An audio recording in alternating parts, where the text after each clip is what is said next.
You found it. Your home for the best content on your favorite team, the Fighting Tigers of LSU. Do us a favor, subscribe to the channel, leave your comments below, and be sure to smash that like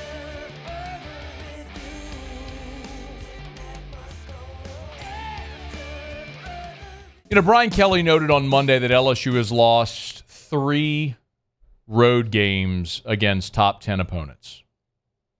That is true. And when you say it like that, it makes it a bit more palatable because you realize that you've lost to good teams. But the reality is your offense was good enough to beat any of those 3 teams, and your defense is and continues to be the culprit. Against Florida State, 45 points and 494 yards. Against Ole Miss, 55 points and 706 yards.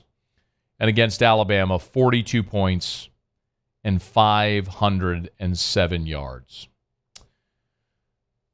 Brian Kelly said on Monday that he's seeing improvement with his defense.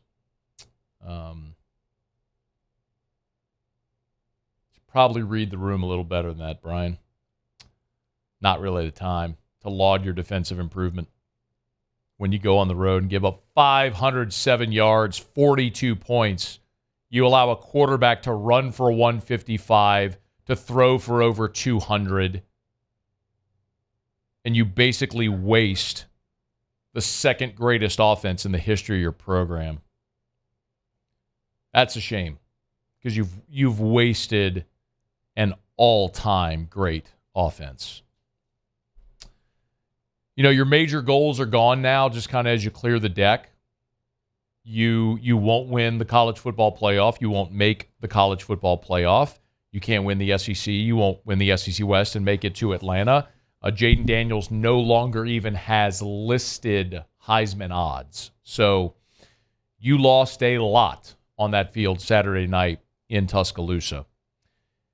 And it's a shame because while your offense had to be perfect, they nearly were. So it will be interesting to look at this team to see how they respond based on what's ahead of them with 3 more games and all of their major goals off the table.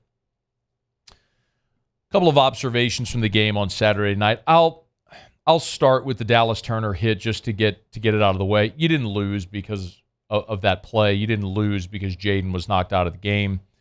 It came at a point in the game when you were down 14, and at that point in the fourth quarter, you would have needed 2 scores to tie, 3 scores to win, and not allowed Bama to score again, which there was no way that was happening. So you didn't lose the game because of Dallas Turner's hit. But Dallas Turner's a great player. He is a great player. He's going to be a first-round draft pick. He's an All-American, all that stuff. Spoke to him at SEC Media Days. He was actually my favorite interview at Media Days. He was a great, engaging young guy, and I can understand why an NFL team is going to pay him millions of dollars here in a few months. But he is a dirty player. He did it to Quinn Ewers. He did it last year to Jackson Dart. Now he did it to Jayden Daniels. He's a dirty player. He's Ndamukong Suh. He's a great player that when he has the opportunity to take a cheap shot, he's going to take it. He did. My hope is for Jayden that he's okay to play the next 3 games because I would love to see Jayden Daniels, selfishly, would love to see Jayden Daniels have the opportunity to finish this season in the historic fashion that he's trending toward. I mentioned your offense had to be perfect, and you nearly were. Think about how the game started. You win the toss, you defer, and you got the stop, man. You're getting the ball to start the second half, and you got the stop. They had a 3rd and 6. Harold Perkins comes up with the big sack. They punt, and you go right down the field, 5 plays, 85 yards, 2:42 off the clock, and you're up 7-0. Boom, just like that.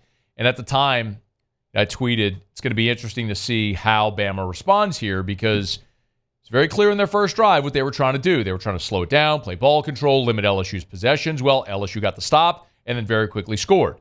So You keep playing that game, and LSU gets ahead. Now you're out of your game. Well, Tommy Rees very quickly shifted, and Bama went right down the field, set 5 plays, 76 yards, 238, matched you 7-7. At that point, it was game on. You got the stop on the first possession. Absolutely flawless execution when you got the ball with 1:01 remaining in the first half. You're facing a 3rd and 9. Jayden Daniels gallops for 40 yards. There's the really weird personal foul on Aaron Anderson, which set up a 1st and 1. And, of course, Kyron Lacey, 26 yards for the touchdown. And you're tied going into half, getting the ball to start the second half. You go right down the field and score. And now you've flipped everything into your favor.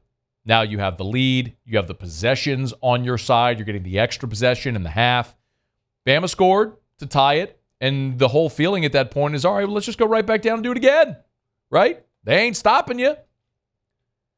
And the moment in the game where it all changed, you're tied at 28. You got the ball, facing a 2nd and 7, and Jayden Daniels rips off another long run. They bring it back as a holding on Will Campbell, which was a good call. It was a good call. So you got 2nd and 17, and Jayden buys time and just throws a dart over the middle to Mason Taylor, and he dropped it. And that felt like the moment in the game where you wobbled. You catch the ball right there, you keep the drive going, you probably score and take the lead right back. Instead, you end up punting, they get the ball, they score, they're up 7, and you had to respond. And on the first play of the fourth quarter, deflected pass, interception, short field, they score, they're up 2 scores. Jayden's knocked out on the first play of the next series, and the game is over. So you had to be flawless offensively. You nearly were for 3 quarters, and then it kind of unraveled on you there. Tip your cap to Jalen Milroe, who was great, threw for 219 yards, ran for 155. LSU's run fits were awful again because LSU's defense is bad.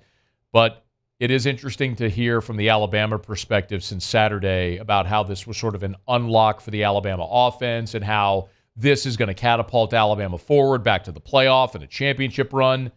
Brother, no, it's not. You played LSU's defense. I mean, I get it. They were wearing the same uniform that you've seen great LSU players wear all these years. But those dudes, they're not good.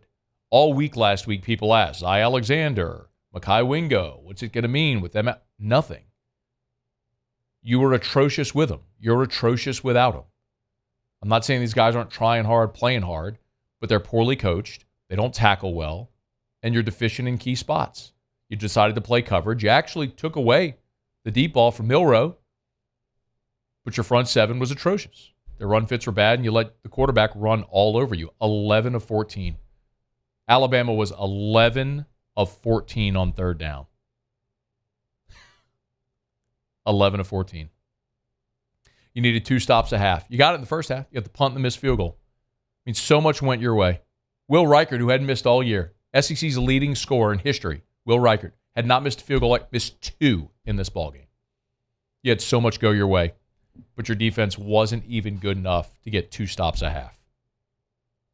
So you're now sitting here with 3 losses, and the big question is, how do you respond?